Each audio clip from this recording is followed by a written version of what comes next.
अरविंद केजरीवाल की जेल से रिहाई। आज हम बात करेंगे उस घटना की जिसने भारतीय राजनीति में भूचाल ला दिया था।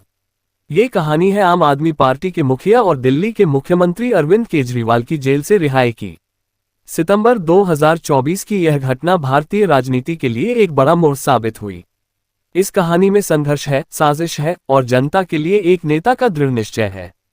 आइए जानते हैं कि कैसे अरविंद केजरीवाल की जेल से रिहाई ने देश भर में हलचल मचा दी। अरविंद केजरीवाल का सफर हमेशा से ही संघर्षों से भरा रहा है।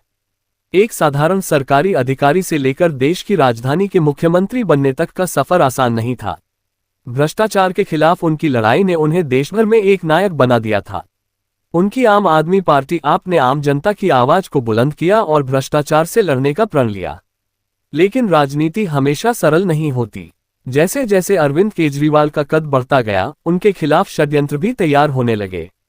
विपक्षी दलों ने उन्हें घेरने के लिए हर संभव कोशिश की और भ्रष्टाचार के आरोपों में फंसाने की साजिशें रची। और फिर सितंबर 2024 का वह दिन आया जब केजरीवाल को जेल भेजा गया। सितंबर 2024 में केजरीवाल पर सरकारी फंड के दुरुपयोग और भ्रष्टाचार के गंभीर आरोप लगाए गए। उनके विरोधियों ने उन्हें कानूनी पचड़ों में फंसाने की कोशिश की और अदालत ने उन्हें तलब किया। हालांकि केजरीवाल ने इन आरोपों को निराधार बताया, लेकिन अदालत ने उन्हें न्यायिक हिरासत में भेज दिया। ये खबर फैलते ही दिल्ली और देश भर में उनके समर्थकों के बीच खलबली मच गई। आपके कार्यकर्ताओं ने सड़कों पर विरोध प्रदर्शन शुरू कर दिए। जगह जगह धरने और रैलियां निकाली गईं। लोगों ने ये स्पष्ट कर दिया कि वे अपने नेता के साथ खड़े हैं और इस राजनीतिक प्रतिशोध के खिलाफ लड़ने के लिए तैयार हैं। केजरीवाल की कानूनी टीम ने जोरदार तरीके से उनके बचाव की तैयारी की। दिन रात कोर्ट में बहसें चली। उनके वकीलों ने यह साबित करने की कोशिश की कि उन पर लगाए गए आरोप राजनीतिक साजिश का हिस्सा हैं।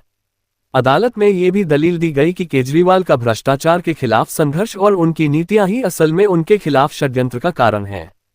ये कानूनी लड़ाई कई हफ्तों तक चली। मीडिया में भी इस मामले को लेकर चर्चाएं तेज हो गईं। हर दिन केजरीवाल के मामले में नई नई खबरें सामने आती रहीं। उनके समर्थकों का मनोबल ऊंचा बनाए रखने के लिए पार्टी ने कई आयोजन किए।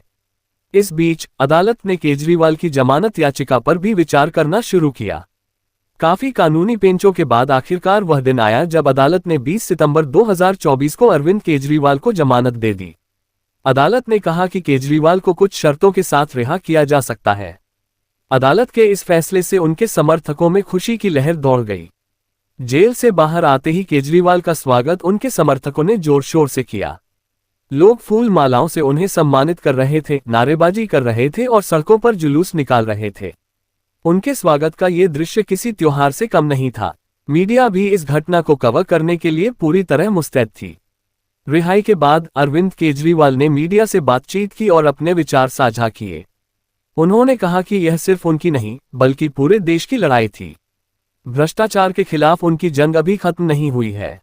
उन्होंने ये भी कहा कि जो लोग उन्हें फंसाने की कोशिश कर रहे थे, उन्हें जल्द ही जनता का सामना करना पड़ेगा। उन्होंने कहा कि जेल की इस यात्रा ने उन्हें और भी मजबूत बना दिया है और वे पहले से भी ज्यादा जोश के साथ काम करेंगे। केजरीवाल ने जनता का धन्यवाद किया और भरोसा दिलाया कि वे हमेशा आम आदमी की आवाज बने रहेंगे। इस घटना ने केजरीवाल की छवि को और भी मजबूत कर दिया। उनके जेल जाने और रिहाई की कहानी ने आम आदमी पार्टी को नई ऊर्जा दी। पार्टी के भीतर और बाहर के लोगों ने केजरीवाल को एक योद्धा के रूप में देखा, जो हर चुनौती का सामना कर सकता है। उनकी यह रिहाई न केवल उनके लिए बल्कि भारतीय राजनीति के लिए भी एक बड़ा मोड़ साबित हुई।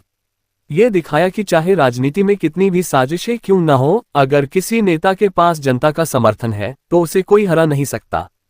अरविंद केजरीवाल की जेल से रिहाई की यह कहानी हमें ये सिखाती है कि सच्चाई और ईमानदारी के साथ लड़ाई लड़ने वाले को कभी हार का सामना नहीं करना पड़ता, चाहे कितनी भी कठिनाइयां क्यों ना आए। अगर आपके पास जनता का समर्थन है और आप सही रास्ते पर हैं, तो जीत आपकी ही होती है। आज के इस वीडियो में बस इतना ही। अगर आपको ये कहानी पसंद आई हो तो इसे लाइक करें, चैनल को सब्सक्राइब करें और अपने विचार हमें कमेंट्स में जरूर बताएं। हम आपके लिए ऐसी ही और भी प्रेरणादायक कहानियां लाते रहेंगे। धन्यवाद।